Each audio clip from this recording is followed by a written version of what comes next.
South ఇండియాలోనే అతి తక్కువ ధరలకే రత్నాలందించే ఏకైక సంస్థ 6JVR. హలో నమస్తే, నేను Ashok. Welcome to reality check. ఏపీలో రాజకీయాలు వాడివేడిగా జరుగుతున్నాయి. అయితే ప్రధాని మోదీ పర్యటన తర్వాత జగన్మోహన్ రెడ్డి కాస్తంత స్పీడ్ పెంచారు. డైరెక్ట్గా కేంద్రం పైన, అలాగే రాష్ట్రంలో ఉన్నటువంటి ఇటు టీడీపీ జనసేన పైన కూడా డైరెక్ట్ విమర్శలు చేస్తున్నారు. కూటమి కుట్ర చేస్తుంది, నన్ను ఓడించడానికి 3 పార్టీలు కలిసి కుట్రలు చేస్తున్నాయంటూ కూడా జగన్మోహన్ రెడ్డికి డైరెక్ట్గా మాట్లాడుతూ వచ్చారు. ఇక్కడ రాష్ట్రంలో జరిగినటువంటి అభివృద్ధి కేవలం రాష్ట్ర నిధుల ద్వారా జరిగినవి మాత్రమే, కానీ కేంద్రం ఎక్కడా కూడా మనకి సహకరించలేదంటూ కూడా చెప్పారు. ఇక వైజాగ్ స్టీల్ ప్లాంట్కి సంబంధించి ప్రైవేటీకరణను నేనే ఆపాను, కూటమి అధికారంలోకి వస్తే దాన్ని వాళ్ళు మళ్ళీ ప్రైవేటీకరణ చేస్తారంటూ కూడా చెప్తున్నారు.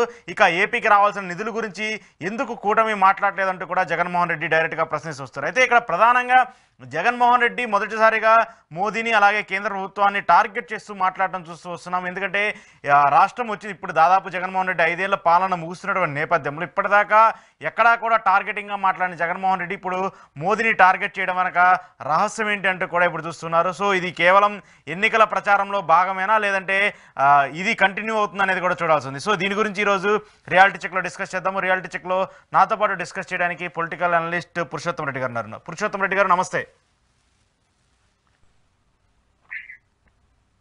సార్.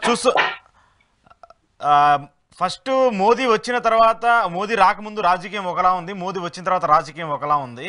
ఎక్కడా కూడా జగన్మోహన్ రెడ్డి డైరెక్ట్గా బీజేపీని కానివ్వండి, బీజేపీ నేతలను కానివ్వండి విమర్శించిన దాఖలాలు లేవు. సో గత 2 రోజులుగా చూస్తూ ఉన్నాము డైరెక్ట్గా జగన్మోహన్ రెడ్డి కేంద్రాన్ని టార్గెట్ చేస్తూ వస్తున్నారు. ఇక్కడ రాష్ట్ర ప్రభుత్వాల సపోర్టు ఎక్కడ లేదు మనకంటూ చెప్తున్నారు. ముఖ్యంగా కుట్ర జరుగుతుంది నా మీద, నన్ను ఓడించడానికి ఇక్కడ సిఎస్లను మారుస్తున్నారు, డీజీపీలు మారుస్తున్నారు, ఎలక్షన్ కమిషన్ ఎన్డీఏ చేతిలో కీలు బొమ్మలా అయిపోయిందని చెప్పేసి మాట్లాడుతూ వస్తున్నారు. నిజంగానే కుట్ర జరుగుతుందా మోదీ వచ్చిన తర్వాత? అంటే రాజకీయంగా ఇంకా 3 రోజుల్లో ఎన్నికల ప్రచారం ముగిస్తుంది. జగన్మోహన్ రెడ్డి గారు మొదటి నుంచి కూడా వ్యూహాత్మకంగానే అడుగులేస్తున్నారు రాజకీయంగా. అంటే ఇక్కడ నరేంద్ర మోడీ గారి పైన జగన్మోహన్ రెడ్డి గారు ప్రతి విమర్శలు చేయడానికి కూడా ప్రజలు ఆహ్వానిస్తారు. కారణం ఏంటంటే, మీకు చిలకలూరుపేట సభలో నరేంద్ర మోడీ గారి సభ మాట్లాడిన తర్వాత జగన్ గారు ఏం స్పందించాల. ఎందుకు స్పందించలేదంటే, ఆయన నా మీద ఏం విమర్శలు చేయలేదు కాబట్టి నేను స్పందించాల్సిన అవసరం లేదు అనుకున్నాడు. ఎప్పుడు కూడా వైఎస్ జగన్మోహన్ రెడ్డి గారు రాజకీయంగా వ్యూహాత్మకంగా వ్యవహరిస్తాడు. గత 2019 ఎన్నికల్లో చంద్రబాబు నాయుడు గారు మోడీ గారిని తీవ్రంగా విమర్శించాడు. ఎందుకు? అది ఫెయిల్యూర్ ప్రోగ్రామ్. కారణం ఏంటంటే, తన రాజకీయ ప్రత్యర్థి ఎవరు? ఆంధ్రప్రదేశ్ చంద్రబాబు నాయుడు గారు, అది జగన్. ఆయన మర్చిపోయి రాజకీయ ప్రత్యర్థి కానీ మోడీని విమర్శించాడు. కానీ ఇక్కడికి వచ్చేసరికి జగన్ కూడా ఎవరు రాజకీయ ప్రత్యర్థి అంటే చంద్రబాబు గారు, ఆ తర్వాత పవన్ కళ్యాణ్ గారు. అందుకనే మొదటి నుంచి ఎక్కడ కూడా బీజేపీ వాళ్ళు, రాష్ట్ర నాయకులు ఎన్ని మాట్లాడినా జగన్ గారు స్పందించట్లేదు. వీళ్ళిద్దరినే టార్గెట్ చేస్తున్నారు. అది కరెక్ట్ వ్యూహం.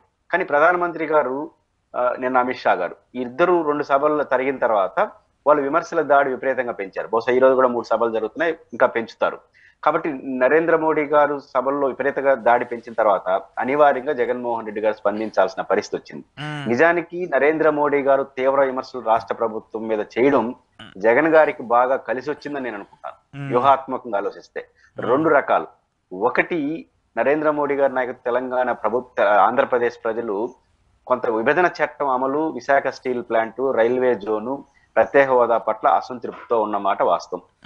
కేంద్రం పైన ఇన్ని రోజుల పాటు తెలుగుదేశం పార్టీకి ఒక వెసులుబాటు ఏముంది? బీజేపీతో పొత్తు లేదు కాబట్టి నేరుగా జగన్ ఒక విమర్శిస్తారు. ఏమని? నువ్వు కేంద్రం దగ్గర భయపడిపోతున్నావు, నీ కేసులు ఉన్నాయి, ఇన్ని మాట్లాడడానికి వాళ్ళకి ఒక స్కోప్ ఉంది. అంటే వాళ్ళు పొత్తు లేదు. ఇప్పుడు డైరెక్ట్ గా బీజేపీతో చంద్రబాబు నాయుడు పొత్తు పెట్టుకోవడం ద్వారా ఇప్పుడు వాస్తవానికి నరేంద్ర మోడీ గారు జగన్ గారిని విమర్శించకపోతే కేంద్రం చేస్తున్న తప్పులన్నీ ప్రస్తావించడానికి జగన్ గారికి ఛాన్స్ రాదు జనరల్ గా. ఇప్పుడు నరేంద్ర మోడీ గారు విమర్శించడం ద్వారా జగన్ నెత్తిని పాల్గొచ్చాడు. ఇప్పుడు ఎప్పుడైతే నరేంద్ర మోడీ గారు తీవ్రంగా విమర్శించాడో, అసలు రాష్ట్రానికి జరిగిన అన్యాయాలంతా చెప్పడం ద్వారా ఆయన విమర్శించింది మోడీని కాదు, జగన్. చంద్రబాబు నాయుడు ఇరుకుని పెడుతున్నాడు. ఇట్లాంటి అన్యాయం చేసినటువంటి కేంద్రంతో వీళ్ళు పొత్తు పెట్టుకున్నారు. ఇప్పుడు చంద్రబాబు నాయుడు గారైనా ధైర్యంగా ఈ రోజు ప్రెస్ మీట్లు పెట్టో బహిరంగ సభలో, లేదు నరేంద్ర మోడీ గారు ఈ 10 ఏళ్ళలో ఆంధ్రప్రదేశ్ కి చేయాల్సినంత చేశాడు అని చెప్పగలడా? చెప్పితే ఒక సమస్య ఏమని కనపడతా ఉంది, ఏమేం చేయలేదు అని. చెప్పకపోతే చెప్పకుండా ఎందుకు మాట్లాడుతున్నావు అని. కాబట్టి నరేంద్ర మోడీ గారిని విమర్శించినట్టు మనకు పైన కనపడినా విమర్శ నరేంద్ర మోడీ కానీ ఇరుకుని పెట్టింది మాత్రం చంద్రబాబు నాయుడు. ఇప్పుడు ఉదాహరణకి Visakha steel plant best example. Visakha steel plant no doubt Andhra Pradesh ప్రభుత్వం మేము అంగీకరించమని చాలా స్పష్టంగా చెప్పింది. పొరపాటును మీరు చేయగలిగితే మేము దాన్ని టేక్ ఓవర్ చేసుకుంటాం అని చెప్పింది. ఒక రకంగా కేంద్రం మీద ఇది ప్రెజర్ పడింది. రెండో విషయం, అక్కడ పోరాడుతున్నటువంటి కార్మికుల పట్ల సాఫ్ట్ కార్నర్ ప్రదర్శించింది. ఇది చాలా ఇంపార్టెంట్. ఇప్పుడు జనరల్ గా ఇప్పుడు మీరు గమనంలో పెడితే నరేంద్ర మోడీ గారి ప్రభుత్వానికి వ్యతిరేకంగా విభజన చట్టం అమల్లో కాలంగా ఆంధ్రప్రదేశ్ లో కాంగ్రెస్ గాని ఈ చలసాని శ్రీనివాస్ లాంటి వాళ్ళు బస్ యాత్రలు చేశారు కదా, మీకు గుర్తుంది. ఆ చేసినప్పుడు ఆ రోజు చంద్రబాబు గారు దాని మీద కేసులు పెట్టినాడు. ఇప్పుడు జగన్మోహన్ రెడ్డి గారు కేంద్రానికి వ్యతిరేకంగా ఏ పోరాటం జరిగినా, మొన్న బాగున్నప్పుడు కూడా రైతుల చట్టాలపైన పోరాటం జరిగింది, అప్పుడు కూడా బంధుకు మద్దతు ఇచ్చినాడు. అంటే కేంద్రంతో బాగున్నా కూడా కేంద్రం చేసే విధానాలకు వ్యతిరేకంగా ప్రజల్లో వస్తున్న పోరాటాలని సమర్థించాడు, లేకపోతే డిస్టర్బ్ చేయలేదు. ఇప్పుడు ఉదాహరణకు విశాఖ స్టీల్ ప్లాంట్ కి వ్యతిరేకంగా కార్మికులు పోరాడుతుంటే ఎక్కడ కేసులు పెట్టలా, డిస్టర్బ్ చేయాల.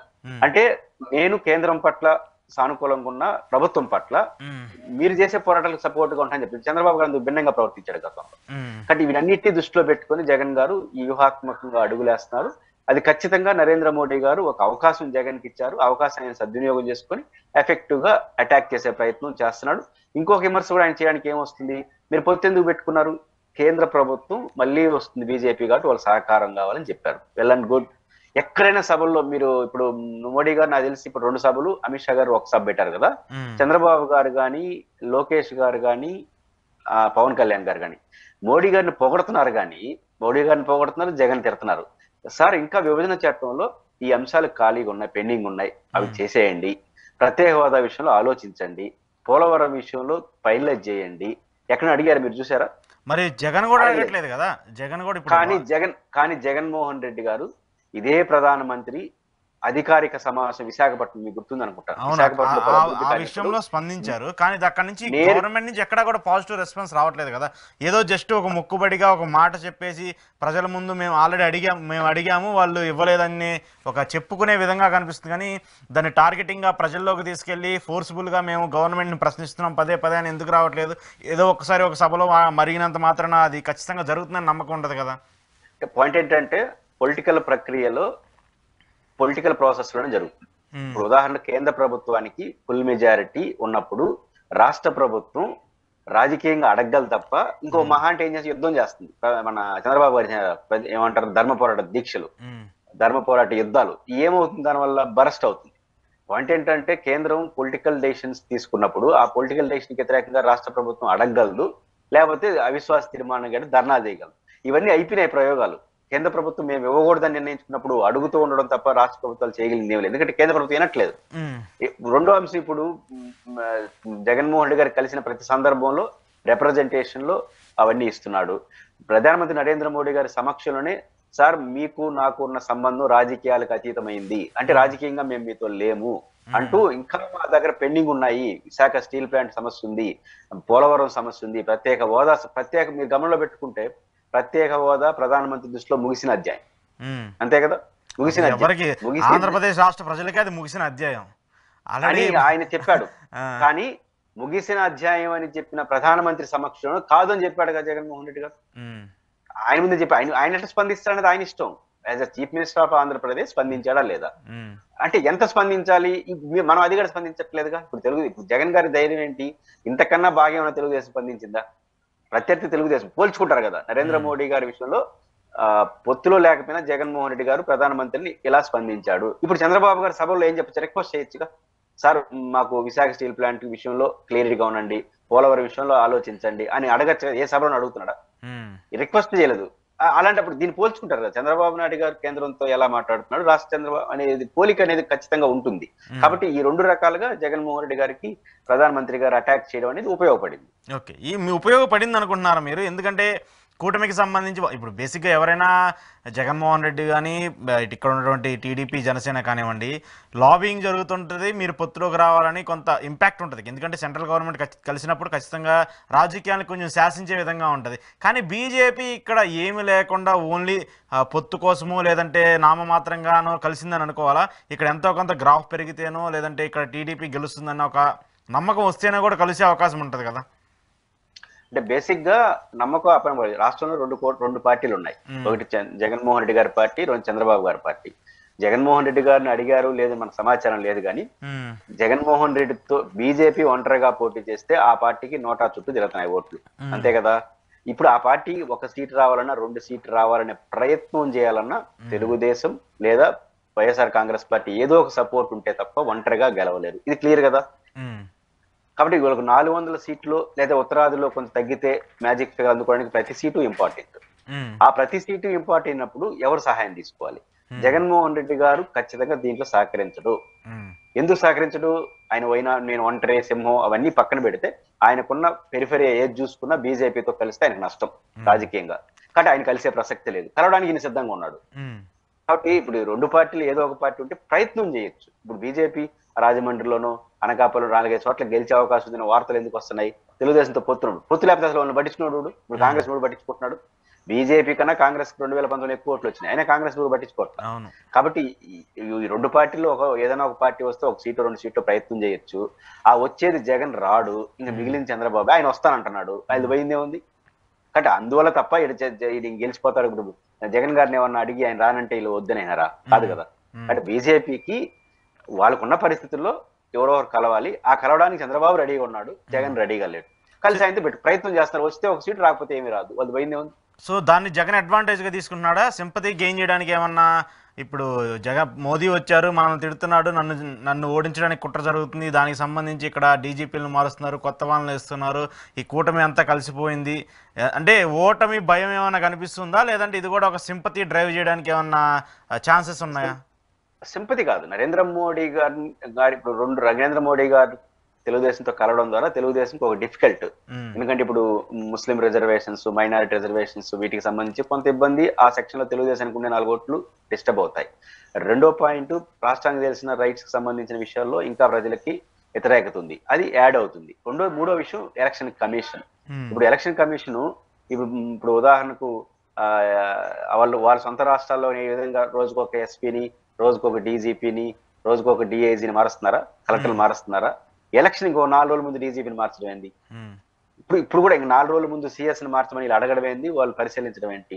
ఇవన్నీ చూసినప్పుడు సహజంగా కుట్రలను ఇట్లాంటి ప్రయత్నం వాళ్ళు చేస్తున్నారంటే దానికి ఖచ్చితంగా రాజకీయ ఎదురుదాడి ఈ పక్క నుంచి ఉంటుంది కదా. ఇప్పుడు ఉదాహరణకి ఎలక్షన్ కమిషన్ ఇంకా లోపలికి వెళ్తే తెలుగుదేశానికి నష్టం. పాయింట్ ఏంటంటే ఎలక్షన్ కమిషన్ ఇండిపెండెంట్ గా పనిచేయాలి అంటాం, కానీ ఎలక్షన్ కమిషన్ ఇండిపెండెంట్ గా పనిచేయనిస్తున్నారా? ఎలక్షన్ కమిషన్ సభ్యుల నియామకం సుప్రీంకోర్టు చీఫ్ జస్టిస్ కూడా ఆ కమిటీలో ఉంటాడు. బీజేపీ వచ్చిన తర్వాత ఆయన తీసేసింది, సుప్రీంకోర్టు సీజేని తీసేసింది. ప్రధానమంత్రి నామినీ ఉంటాడు. వాళ్ళిద్దరు ఏం చేస్తారో మనకు తెలుసు. ఇవన్నీ రేపు చర్చనీయాంశం అయితే ఎవరికి నష్టం? నరేంద్ర మోడీ గారు ఎలక్షన్ కమిషన్ చేతిలో పెట్టుకున్నాడు. ఎవరి కోసం పెట్టుకున్నాడు? చంద్రబాబు నాయుడు కోసం పెట్టుకున్నాడు. ఎందుకోసం పెట్టుకున్నాడు? గెలవడం కోసం. అంటే డైరెక్ట్ గెలవలేక ఇవన్నీ పట్టుకున్నాడు అనేది కుట్ర అని జగన్మోహన్ రెడ్డి గారు ఎస్టాబ్లిష్ చేయడానికి మీరు ఉపయోగపడుతున్నారు కదా. దానివల్ల ఉన్న కొంచెం మిడిల్ క్లాస్ ఉండే వాళ్ళు ఏంది అన్యాయం అనుకుంటే ఒక ఓటు వస్తుంది కదా, మీకు పోతుంది కదా. కాబట్టి జగన్మోహన్ రెడ్డి గారు బీజేపీతో పొత్తు పెట్టుకోవడం ద్వారా భయపడట్లేదు. పైపెచ్చు బీజేపీతో ఆయన పొత్తు పెట్టుకోవడం ద్వారా వచ్చిన ప్రతి అడ్వాంటేజ్ ని ఉపయోగించుకునే ప్రయత్నం చేస్తారు. సో ఏంటి, నిన్న పవన్ కళ్యాణ్ గారు మీ తిరుపతిలో పర్యటన చేశారు. చిరంజీవి గారు కూడా కొన్ని స్టేట్మెంట్స్ ఇచ్చారు. నా తమ్ముడిని గెలిపించాలి, వాడు ప్రజల కోసం పనిచేస్తున్నారు, ప్రజల కోసమే ఉంటారని చెప్పేసి కొన్ని కామెంట్స్ ఇచ్చారు.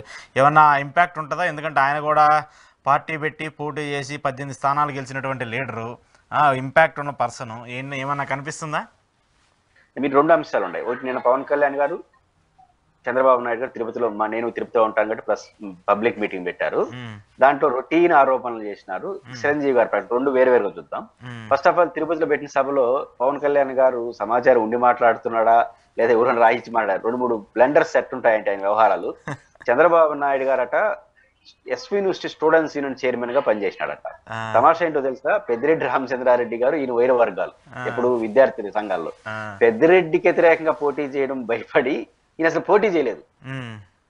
చంద్రబాబు గారు పోటీ చేయకుండా ఎవరినో ఆయనకి వ్యతిరేకంగా పెట్టాడు, ఆయన ఓడిపోయినాడు, పెద్దిరెడ్డి గెలిచినాడు. ఆ రోజు నుంచి ఇలా వైరం కొనసాగుతా ఉంది. అంటే తమాషా చూడండి, పెద్దిరెడ్డి గారి పైన పోటీయే చేయని చంద్రబాబు నాయుడు గెలిచినాడని చెప్పేస్తున్నాడు.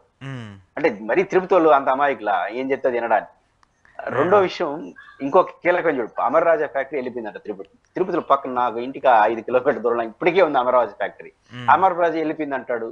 అంటే రెండో అంశం, పరిశ్రమలు పెద్ద ఎత్తున తరలి పీలిపూసినాయి. ఎక్కడికి? తిరుపతి నుంచి మేము 10ల సంఖ్యలు తెచ్చాం, వీళ్ళు తరివేసినారు. నేను లెక్కలు తీస్తే నిన్న అధికారికంగా ఆంధ్రప్రదేశ్ రాష్ట్రంలో 80,682 కోట్ల రూపాయలు పెట్టుబడులతో 1 లక్ష పైచీలకు ఉద్యోగాలు కల్పిస్తూ 162 సంస్థలు ఆంధ్రప్రదేశ్కి వచ్చి ఎస్టాబ్లిష్. ఇది కేంద్ర ప్రభుత్వ లెక్క. అయితే ఇందులో తిరుపతి జిల్లాలో అనూహ్యంగా 56 సంస్థలు కొత్తగా 2019 నుంచి 2024 వరకు రావడం, దాదాపు 16-30 వేల కోట్ల రూపాయల పెట్టుబడులు, 32,000 మందికి ఉపాధి కలిగింది. ఇది డైరెక్ట్ గా కనిపిస్తా ఉంటే అన్ని తరివేసినాడు అని చెప్పి మాట్లాడు. ఇది ఇంకా ప్రజలు నిర్ణయించుకుంటారు. రెండో పాయింట్ మీరు చెప్పిన చిరంజీవి గారి విషయం కొంచెం డీటెయిల్స్ పాయింట్ కూడా అన్నారు నాకు బొమ్మన్ గారు. నాకు అది ఆశ్చర్యం కలిగించిన అవసరం ఏంటంటే ఏదో సంథింగ్ కోడిబొచ్చో సంథింగ్ ఏదో దానికి సంబంధించి అమ్ముకుంటే రోజుకి 20 లక్షలు ఏదో వస్తున్నాయి అని అన్నారు. మరి అదేంటో నాకు ఆ సబ్జెక్ట్ కరెక్షన్ చేయాలి మీరే. అంటే ఆయన ఆరోపణ ఉద్దేశం ఏంటంటే తిరుపతిలో ఏ రాష్ట్రంలో అయినా ఏ ప్రాంతంలో అయినా ఈ నాన్ వెజిటేరియన్ స్టాల్స్ ఉంటాయి కదా, చికెన్స్ మటన్ అమ్మేవాటివి, ఆ వేస్ట్ మేనేజ్మెంట్ ఉంటుంది కదా, ఆ వేస్ట్ మేనేజ్మెంట్ ని తీసుకెళ్లి రీసప్లింగ్ అవి మున్సిపాలిటీ అవి చేస్తుంటారు. ఆయన ఆరోపణ ఏంటంటే తిరుపతిలో ఉన్నటువంటి 100లో 1000 షాప్స్ ఉంటాయి కదా, ఆ వేస్ట్ మేనేజ్మెంట్ ని ఆయన అమ్ముకుంటున్నాడని ఆయన చెప్పేది. మున్సిపాలిటీ చేస్తా ఉందా వాళ్ళు చేస్తున్నారు, ఇంకా వైసీపీ వాళ్ళు చెప్పుకోవాలి. దానికి మనం ఏం చేయలేము దానికి సంబంధించి. అది ఆమె చిరంజీవి గారికి సంబంధించి చిరంజీవి గారు నాకు అర్థం కావట్లేదు, ఆయన అమాయకుడా లేకపోతే గందరగోళం తెలియదు కానీ పవన్ కళ్యాణ్ సపోర్ట్ చేసి ఒక సబ్ పెట్టచ్చు కదా పిఠాపురంలో, ఏం సొమ్మేం పోయింది. పాయింట్ ఏంటంటే చిరంజీవి గారు ఒక కేంద్ర మంత్రిగా పనిచేశాడు, ఒక జాతీయ రాజకీయ పార్టీలో పనిచేసిన వ్యక్తి. ఎస్ మీతో విభేదించవచ్చు, కూటమిని బలపరదలుచుకుంటే 3 పార్టీల తరఫున ప్రచారం చేయండి, లేదా జనసేననే సమర్థించుకుంటే 21 చోట్ల మీ ఓపిక చోట పబ్లిక్ కనీసం మీ తమ్ముడినే బలపడి పిఠాపురంలో ఒక సబ్ పెట్టండి. సబ్ పెట్టి ఎందుకు మీ తమ్ముడిని గెలిపించాలో చెప్పితే ప్రజలు హర్షిస్తారు. అటు కాకుండా వీడియో కాన్ఫరెన్స్ లో చెప్పడం ఏంటి, ఇది మొదటి అంశం. రెండోది మా తమ్ముడు ప్రజా సేవ చేస్తాడు, అందరూ గెలిచిన తర్వాత సేవ చేస్తే మా తమ్ముడు గెలవకుండా కూడా సొంత డబ్బులు ఖర్చు పెడతాడు. ఇవి ఎంత తక్కువ మాట్లాడుకుంటే అది మంచిది. ఎందుకంటే ప్రజా సేవలో ఉండే వాళ్ళు చాలా మంది బ్రహ్మాండంగా పనిచేస్తున్నారు. నేను ఒక ఎగ్జాంపుల్ చెప్తాను. వైఎస్ భారతి గారు, జగన్మోహన్ రెడ్డి గారు సతీమణి వైఎస్ భారతి గారు వెంకటప్ప మెమోరియల్ స్కూల్ పేరుతో, ఇది వెంకటప్ప ఎవరంటే వైఎస్ రాజశేఖర రెడ్డి గారికి పాఠాలు చెప్పిన టీచర్, ఆయన పేరుతో మెమోరియల్ స్కూల్ 94 నుంచి దాదాపు ఇన్ని సంవత్సరాల పాటు కొన్ని వేల మంది విద్యార్థులకు ఉచితంగా ఇంగ్లీష్ మీడియం స్కూల్ నడుపుతా ఉందని, వేల మందికి. అందు కూడా ఓన్లీ పేదల తీసుకుంటారు, ధనికులు తీసుకోరు. తమాషా ఏంటంటే దీంట్లో షూస్, యూనిఫాము, బుక్స్, ఉచిత భోజనం మరియు ఉచిత చదువులు మొత్తం ఫ్రీ. ఒక రకంగా ఈ రోజు జగన్మోహన్ రెడ్డి గారు నాడు నేడులో చేస్తున్నాడు కదా, అది భారతి గారి కాన్సెప్టే. వెంకటప్ప మెమోరియల్ స్కూల్ పులివెందుల్లో దశాబ్దాలుగా ఉచితంగా ఇవన్నీ నడుపుతున్నారు. ఇది ఫస్ట్ పాయింట్. సెకండ్ పాయింట్, ఇంకొక స్కూల్ బదిరీలకు, బదిరీ అంటే అంగవైకల్యం కలిగిన వాళ్ళు ఉంటారు కదా, వాళ్ళకి ఉచితంగా స్కూల్ నడుపుతున్నారు వైఎస్ఆర్ ట్రస్ట్ కింద. 2 ఒక ఐఐటి రాజారెడ్డి గారి పేరుతున్నది, 2 ఒక జూనియర్ కాలేజ్ ని గవర్నమెంట్ కి హ్యాండ్ ఓవర్ చేశారు ఫ్రీగా. అంటే నా పాయింట్ ఏంటంటే విద్యా సంస్థలు పెట్టి వేల మంది ప్రతి సంవత్సరం ఉచితంగా నడుపుతూ ఆదర్శంగా ఉంటున్నారు. ఉచితంగా ఎన్ని కోట్లు అవుతుంది దీనికి?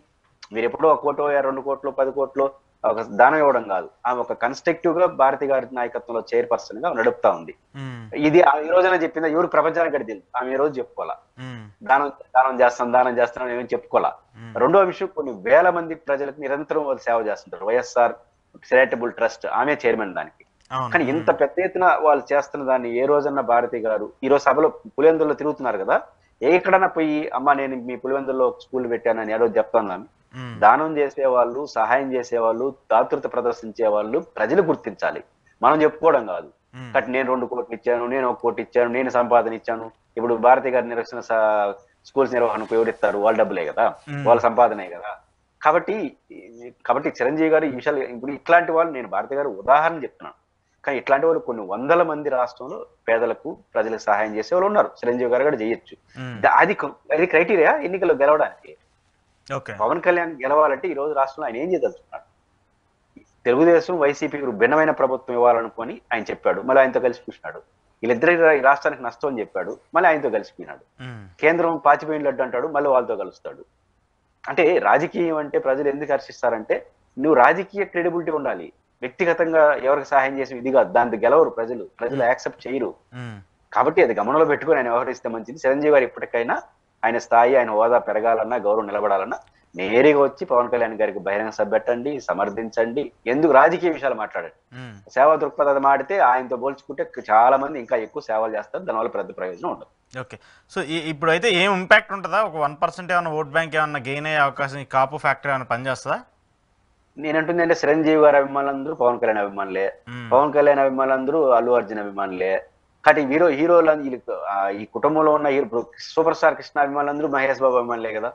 ఇప్పుడు సూపర్ స్టార్ కృష్ణ బతుకుండి మా మహేష్ బాబు 4 ఓట్లు ఏమంటే కొత్త కూడా వస్తాడా? పాయింట్ ఏంటంటే చిరంజీవి అభిమానులు పవన్ కళ్యాణ్ అభిమానులు కాదా? మెగాస్టార్ కుటుంబంలో ఉన్న వాళ్ళ అందరూ చిరంజీవి చుట్టూ అందరూ ఉన్న వాళ్ళందరూ అభిమానులు ఒకరే ఉంటారు కాబట్టి కామన్ అభిమానులు. ఇప్పుడు జగన్మోహన్ రెడ్డి గారు అభిమానులు, రాజశేఖర రెడ్డి అభిమానులు. ఈ రాజశేఖర రెడ్డి గారు ఇప్పుడు భారతి గారు అభిమానులు ఉంటారు. జగన్ గారు వచ్చి భారతి గారు నిలబెట్టి నా ఓట్లంతా ఏంటంటే అదనంగా పడిపోతాయి భారతి గారికి. పాయింట్ ఏంటంటే చిరంజీవి గారి అభిమానులు ఎవరు పవన్ కళ్యాణ్ అభిమానులు వ్యతిరేకులు కాదు, కానీ వాళ్ళ అన్న కూడా సపోర్ట్ చేశాడని పేరు తప్ప ఇంకేం మిగలదు. కాబట్టి వాళ్ళందరూ అభిమానులు ఒకటి 10 మంది హీరోలు కాదు, 20 మంది హీరోలు మెగాస్టార్ కుటుంబం దిగిన వాళ్ళ ఓట్లు వాళ్ళకి పడతాయి. కాబట్టి అదనంగా మెగాస్టార్ కుటుంబం నుంచి అల్లు అర్జున్ గారు వచ్చినా ఎవరు వచ్చినా మారదు. ఎందుకు మారదంటే అందరినీ అభిమానించాలి, మీ కుటుంబం అభిమానిస్తారు. అది ఆ పెద్ద లాజిక్ పనిచేయదు. ఓకే. సో ఇప్పుడు నిన్న జగన్ గారు ఒక కామెంట్ చేశారు ల్యాండ్ టైటిలింగ్ యాక్ట్ సంబంధించి. ఎందుకంటే గత 4 రోజుల నుంచి వారం రోజుల నుంచి అసలు ఒక విపరీతంగా ఏపీలో జరుగుతున్నటువంటి ఒక సర్క్యులేషన్ అవుతున్నటువంటి ఇష్యూ. సో దీనికి సంబంధించి డైరెక్ట్గా మోదీ బహిరంగ సభలకు వచ్చి మాట్లాడుతున్నప్పుడు దీనికి సంబంధించి ఆ సభలోనే ఈ ల్యాండ్ టైటిలింగ్ యాక్ట్ని తీసేస్తారని చెప్పేసి కేంద్రాన్ని డైరెక్ట్గా చెప్పండి, దానికి సంబంధించి నేను చేసిన తప్పని ఒప్పుకుంటా అని చెప్పేసి జగన్మోహన్ రెడ్డి కామెంట్ చేస్తారు. మరి దానికి సంబంధించి కూటమి ఎందుకు ఆ ఇష్యూని ఈ మోదీ ఉన్న సభలో మాట్లాడలేదు, మోదీ దాని గురించి ఎందుకు ఇష్యూ చేయట్లేదు? అసలు మనం 2-3 సందర్భాల్లో మాట్లాడుకున్నాం. అసలు ల్యాండ్ టైటిల్ యాక్ట్ కి ఇప్పుడు ఆంధ్రప్రదేశ్ లో తెలుగుదేశం పార్టీ చేస్తున్న ప్రచారానికి సంబంధం లేదు కదా. అవును. కాబట్టి ల్యాండ్ టైటిల్ యాక్ట్ వేరు, తెలుగుదేశం చేస్తున్న సమస్య వేరు. జగన్మోహన్ రెడ్డి గారు ఈ పాస్ పుస్తకాలు ఆయన ఫోటో ఉండడం, ఆ సర్వే రాళ్లలో జగనన్న సమగ్ర సర్వే, ఈ రెండింటి ప్రజల్లో ఉంది మా పాస్ పుస్తకాలపైన ఆయన పేరేందని.